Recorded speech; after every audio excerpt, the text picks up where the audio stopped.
আসসালামু আলাইকুম, দেখছিলেন Bangla vision world news headline.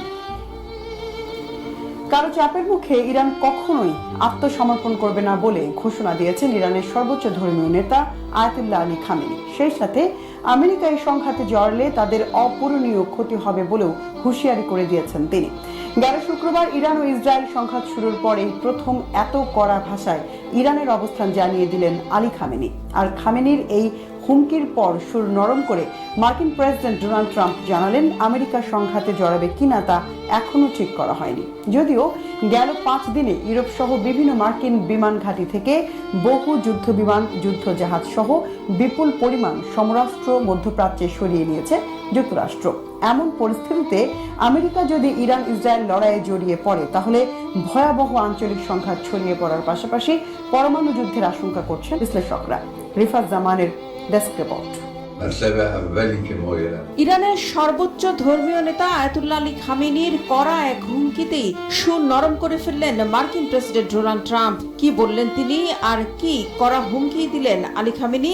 বুধবার জাতির উদ্দেশ্যে দেয়া এক ভাষণে আলী খামেনি কড়া ভাষায় সাফ জানিয়ে দেন কোনো অবস্থাতেই কখনোই আত্মসমর্পণ করবে না ইরান। বলেন, ইতিহাস জানে ইরানিরা কখনোই আত্মসমর্পণ করে না। আমেরিকা এই সংঘাতে জড়ালে তাদের অপূরণীয় ক্ষতি হবে বলেও হুঁশিয়ার করে দেন ইরানের এই নেতা। বলেন, এই যুদ্ধ সবে শুরু হলো। যেসব বুদ্ধিমান ব্যক্তিরা ইরানকে চেনেন, ইরানি জাতিকে চেনেন, ইরানের ইতিহাস জানেন, তারা কখনোই আত্মসমর্পণের মতো শব্দ উচ্চারণ করবেন না। কার কাছে আত্মসমর্পণ করবে ইরানিরা? ইরানি জাতিকে আত্মসমর্পণ করানো যাবে না। আমরা কারোর অধীন নই এবং আমরা কোনো ধরনের আত্মসমর্পণ মেনে নেব না। ইরানি জাতি চাপিয়ে দেওয়া যুদ্ধের বিরুদ্ধে চাপের মুখে ইরানি জাতি কারো কাছে আত্মসমর্পণ করবে না। ইরান ইসরায়েল সংঘাত শুরুর 6ষ্ঠ দিনেই প্রথম এত কড়া ভাষায় ইরানের অবস্থান জানিয়ে দিলেন আলী খামেনি। মঙ্গলবার আলী খামেনির অবস্থান জানা আছে এবং তাকে সহজ লক্ষ্য হিসেবে উল্লেখ করে ইরানের নিঃশর্ত আত্মসমর্পণের দাবি জানিয়েছিলেন মার্কিন প্রেসিডেন্ট ডোনাল্ড ট্রাম্প। বলেছিলেন, আমেরিকার ধৈর্য দিন দিন কমে আসছে। আর ট্রাম্পের এই মন্তব্যের জবাবেই এমন কড়া ভাষায় হুমকি দিলেন ইরানের সর্বোচ্চ নেতা। আর খামেনির কড়া হুঁশিয়ারির কিছুক্ষণ পরেই সাংবাদিকদের প্রেসিডেন্ট ট্রাম্প জানান, ইরান ইসরায়েল সংঘাতে আমেরিকা জড়াবে কিনা তা এখনো জানেন না তিনি। নিজের মান রক্ষায় বলেন, ইরান অনেক সমস্যায় পড়েছে এবং তারা আলোচনার টেবিলে আসতে চায়। ট্রাম্পের এমন মন্তব্যের পরই প্রশ্ন উঠেছে, তাহলে পরমাণু ইস্যুতে ইরান ও যুক্তরাষ্ট্রের মধ্যকার চলা আলোচনার মাঝে বিনা উস্কানিতে কেন ইসরায়েল হামলা চালালো ইরানের উপর? কেন তাতে সমর্থন দিচ্ছে যুক্তরাষ্ট্র?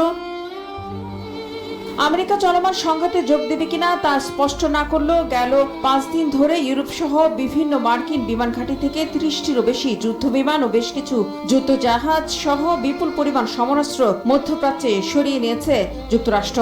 এমন পরিস্থিতিতে আমেরিকা যদি ইরান ইসরায়েল লড়াইয়ে জড়িয়ে পড়ে তাহলে ভয়াবহ আঞ্চলিক সংঘাত ছড়িয়ে পড়ার পাশাপাশি পরমাণু যুদ্ধের আশঙ্কা করছেন বিশ্লেষকরা। It's important to understand the missiles that they have been using against Israel are long-distance missiles. এটা বোঝা গুরুত্বপূর্ণ যে ইরানের রয়েছে বৃহত্তর অস্ত্রাগার। ইসরায়েলের বিরুদ্ধে তারা যে ক্ষেপণাস্ত্রগুলো ব্যবহার করছে তা হলো দূরপাল্লার মিসাইল। তাদের আছে মাঝারি ও স্বল্প দূরত্বের মিসাইলও। তারা ইসরায়েলের বিরুদ্ধে সেগুলি ব্যবহার করেনি। ফলে এখনো প্রচুর পরিমাণে মিসাইল বাকি রয়েছে। তাই কাতার, বাহরাইন, সংযুক্ত আরব আমিরাত এমনকি সৌদি আরবের মার্কিন ঘাঁটিতে হামলা চালাতে পারে ইরান, যা যুদ্ধকে আঞ্চলিক রূপ দেবে। Many of these Arab countries are dead set against this escalation.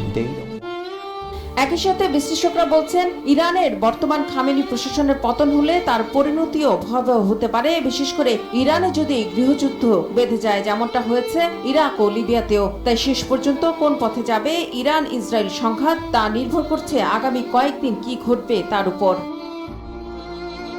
এদিকে বুধবার 6ষ্ঠ দিনের মতো চলছে ইরান ইসরায়েল পাল্টাপাল্টি হামলা আর তীব্র সংঘাত। এদিন ইসরায়েলকে লক্ষ্য করে হাইপারসনিক মিসাইল ফাত্তা-1 ছোড়ার দাবি করেছে ইরান। এছাড়াও এক ঝাঁক ড্রোন ও মিসাইল হামলা চালিয়েছে ইরান। জবাবে ইরানের 2টি সেন্ট্রিফিউজ উৎপাদন কেন্দ্র, অস্ত্র স্থাপনা ও বিমানবন্দর সহ দেশটির 40টিরও বেশি স্থানে হামলার দাবি করেছে ইসরায়েল। ইরানের অভ্যন্তরীণ নিরাপত্তা ভবন ধ্বংসেরও দাবি করেছে তারা।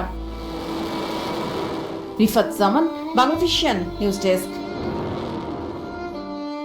সংঘাত